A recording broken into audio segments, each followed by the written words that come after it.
नमस्कार, स्वागत है आपका। मैं हूं आपके साथ अनामिका पांडे और आज रिपब्लिक भारतीय डिजिटल प्लेटफॉर्म पर मैं आपसे बात करने वाली हूं उत्तर प्रदेश के जिला बहराइच की। दरअसल बहराइच जिला पिछले कई दिनों से सुर्खियों में है। पहले लगातार भेड़ियों का आतंक जिसमें कई बच्चों की जान चली गई, बुजुर्गों की भी जान गई।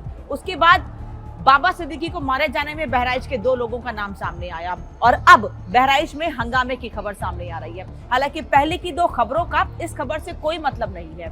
इस खबर का मतलब है पथराव, हंगामा, हिंसा और जल रहे बहराइच से। क्यों जल रहा है बहराइच, ये आपको बता देती हूँ। दरअसल बहराइच में लोग मूर्ति विसर्जन के लिए जा रहे थे दशहरे के दिन और उसी दौरान कुछ घरों से वहां पथराव किया गया। आरोप ये लगाए जा रहे हैं कि पथराव इसलिए किया गया कि वहां मौजूद जो लोग डीजे बजाते हुए जा रहे थे, जिसमें देवी माँ के गाने बज रहे थे, उस पर लोगों को आपत्ति थी।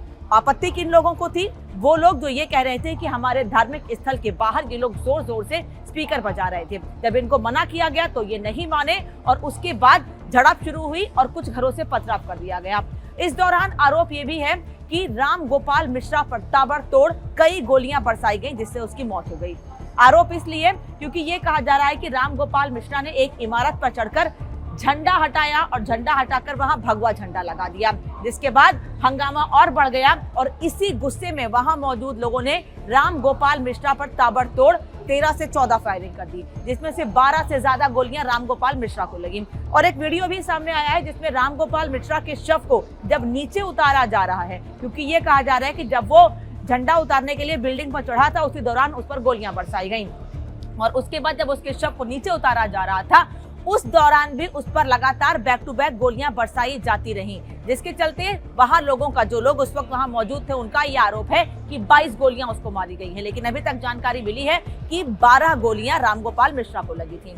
अब उसके बाद पुलिस मौके पर पहुंची। किसी तरीके से जब यह हंगामा हुआ उसे किसी तरीके से पुलिस ने शांत तो करा दिया, लेकिन आज सुबह जब एक बार फिर राम गोपाल मिश्रा के शव को अंतिम संस्कार के लिए लेकर जाया जा रहा था और उसमें 5000 से ज्यादा लोग शामिल थे, उस दौरान वहां पर हंगामा और बढ़ गया। जो लोग उसमें शामिल थे उन सभी लोगों ने वहां पर आगजनी करनी शुरू कर दी। बाइक के शोरूम को आग लगा दी, कई दुकानों में आग लगा दी गई। हालात ऐसे हो गए थे कि पुलिस के नियंत्रण से भी बाहर हो गए थे और जैसे ही मुख्यमंत्री योगी आदित्यनाथ को इस मामले की जानकारी लगी तो उन्होंने तुरंत एसटीएफ चीफ अमिताभ यश को आदेश दिया कि वो मौके पर जाएं और डीजीपी उत्तर प्रदेश को भी वहां पर भेजा गया कि वो भी, प्रशांत कुमार भी मौके पर जाएं और स्थिति को संभालें।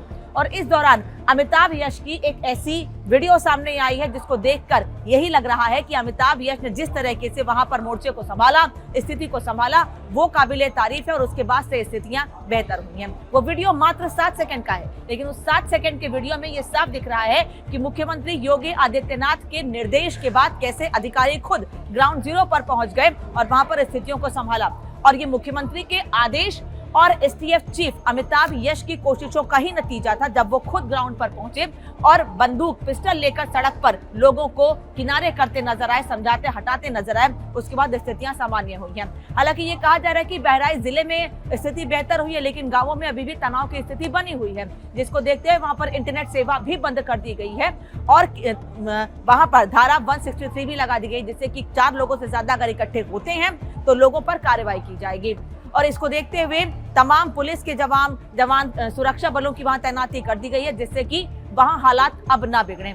अधिकारी तो अब ये दावा कर रहे हैं कि स्थितियां बहराइच में अब पहले से बेहतर हैं, लेकिन फिर से कहीं लोगों का आक्रोश ना सामने आ जाए, इसको लेकर पुलिस बल भी तैनात कर दिया गया है। खुद डीजीपी प्रशांत कुमार वहां पर मौजूद हैं और साथ ही साथ लोगों को निर्देश दे दिए गए हैं कि अगर कोई भी माहौल खराब करने की कोशिश करेगा तो उस पर कड़ी कार्रवाई की जाएगी। तो आने वाले समय में बहराइच में स्थितियां क्या रहती हैं, कि अभी हालात खराब है, स्थितियां क्या रहती हैं, ये आपको हम लगातार बताते रहेंगे। लेकिन सवाल ये है कि एक झंडा उतारने, अगर जो आरोप लगाए जा रहे हैं, जिस वीडियो का हवाला दिया जा रहा है, क्या झंडा उतारने की एवज में एक व्यक्ति की जान ले ली जाएगी, उसे 15 से 20 गोलियां मार दी जाएंगी? ये सवाल इसलिए क्योंकि यही कहा जा रहा है कि झंडा उतारने और धार्मिक स्थल के बाहर डीजे बजाने को लेकर ही हंगामा हुआ था। और साथ ही हिंदू त्योहारों पर, फिर चाहे वो गणेश प्रतिमा विसर्जन हो, चाहे देवी माँ की मूर्ति का विसर्जन हो, दशहरे के मौके पर, नवरात्र के बाद ऐसी तस्वीरें या फिर रामनवमी का जुलूस, ऐसी तस्वीरें लगातार सामने आती रही हैं। और इसीलिए ये सवाल उठ रहा है कि आखिर क्यों किसी हिंदू धार्मिक जुलूस के दौरान ऐसी स्थितियां उत्पन्न की जाती हैं, पथराव किया जाता है और माहौल खराब करने की कोशिश की जाती है। लेकिन अगर उत्तर प्रदेश के बहराइच की बात की जाए तो हालात सामान्य हैं। फिलहाल इतना ही, लेकिन इस खबर पर हर अपडेट आपको देते रहेंगे। इस खबर पर आपका क्या कहना है? जो हमने आपको पूरी जानकारी दी है, जो वीडियोस दिखाए हैं, उस पर आपका क्या कहना है? कमेंट बॉक्स में जरूर बताएं। फिलहाल इतना ही।